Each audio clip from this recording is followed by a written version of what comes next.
शिक्षा नीति का लागू होने का ये तीसरा सालगिरह हो रहा है। हाँ, मेरे पास तीसरा सालगिरह हो रहा है। कल माननीय प्रधानमंत्री जी की उपस्थिति में अखिल भारतीय शिक्षा समागम का उद्घाटन हुआ। आज उसका दूसरा दिवस है। ये एक बहुत बढ़िया ज्ञान कुंभ, शिक्षा कुंभ लगी है। देश की विभिन्न प्रांतों से अच्छे जो प्रयोग हुआ है, अर्ली चाइल्डहुड एजुकेशन से लेके एडवांस रिसर्च तक, डीप टेक रिसर्च तक, स्टार्टअप की दुनिया की आधुनिक उपलब्धि तक, ये सब इस एग्जीबिशन में रखा गया है। उसकी पैरेलल कई सारे 16 डिफरेंट विषयों पे विमर्श भी हो रहा है। टेक्नोलॉजी के बारे में, गवर्नेंस के बारे में, फ्यूचर ऑफ द स्किल्स के बारे में, ये सारे देश की इंटेलेक्चुअल, देश की एजुकेशनिस्ट, एजुकेटर बैठ के चर्चा कर रहे हैं। भारत की जो नई बनी हुई भारत मंडपम, उसी के अंदर हो रहा है। भारत को 21वीं सदी के लिए प्रस्तुत होना है। भारत की जिम्मेवारी लेते हुए दुनिया की जिम्मेवारी को संभालने के लिए हमारी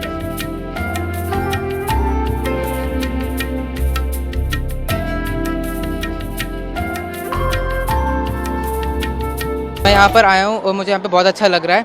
और जैसे कल यहाँ पे पीएम मोदी जी ने आके बताया था कि सिर्फ इंग्लिश को हमको सपोर्ट नहीं करना चाहिए, और भी लैंग्वेजेस हमको सबको सपोर्ट करना चाहिए, सभी स्टेट्स लैंग्वेज को सपोर्ट करना चाहिए। इसलिए यहाँ पे सबको हिंदी को बोलना चाहिए और अदर लैंग्वेजेस भी हमको सपोर्ट करनी चाहिए।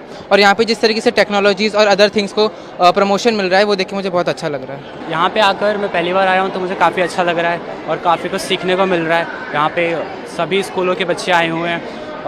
तो यहाँ पे जो प्राइम मिनिस्टर जी थे वो भी आए थे और काफ़ी कुछ उन्होंने बताया कि जो लैंग्वेज है उसे प्रमोट करना चाहिए। और आज यहाँ पर आए हैं, आपका इंटरेक्शन हुआ उनसे? नहीं, मैं नहीं आ पाया था कल, तो मैं यहाँ पे नहीं था, इसलिए नहीं मिल पाया उनसे। दूसरा, यहाँ पे काफ़ी कुछ सीखने को मिला एनवायरनमेंट से रिगार्डिंग कि कैसे मैन्योर और पैडी को यूज़ करके हम ग्लासेस को बना सकते हैं, और एनिमेशंस वगैरह के बारे में भी काफ़ी कुछ सुनने को मिला। मैंने काफ़ी कुछ कल्चरल चीज़ें सीखी इस एग्जीबिशन में, और मतलब काफ़ी कुछ टेक्नोलॉजी से रिलेटेड हमें सीखने को मिला। हमने देखा किस तरह से एक चीप मशीन बनाई गई है जिससे हम वाटर क्लीन कर सकते हैं, रिवर क्लीन कर सकते हैं। और मैंने काफ़ी चीज़ें ये भी सीखी। बुक लिखी है एक बच्चे ने, बहुत ही छोटी एज में लिखा है ये बुक, और मुझे काफ़ी अच्छा लगा क्योंकि मैं भी एक राइटर हूँ, मुझे भी लिखना पसंद है। एंड आई होप कि मैं इनकी तरह फ्यूचर में और अपनी बुक पब्लिश कर।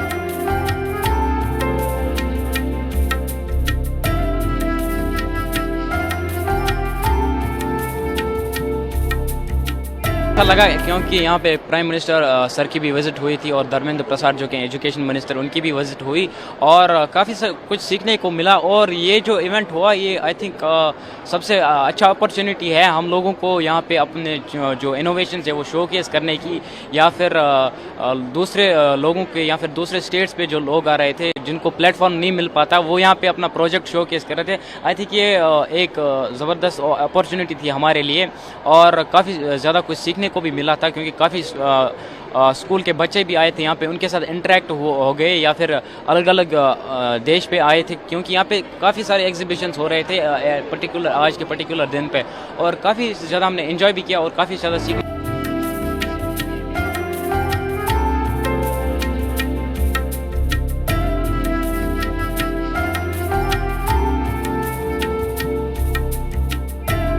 We're a foundation that looks at inclusion of people with disabilities, especially those with learning disabilities.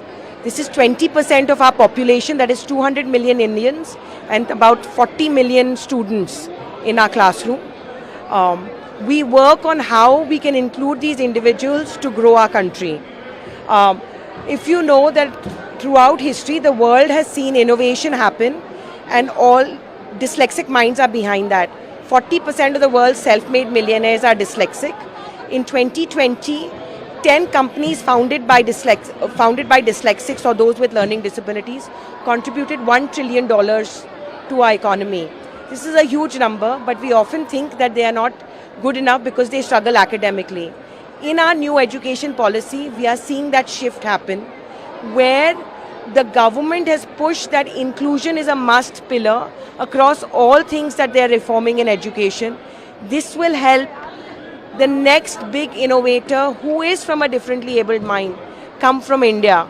Because now these children will not drop out of school, and that is our hope.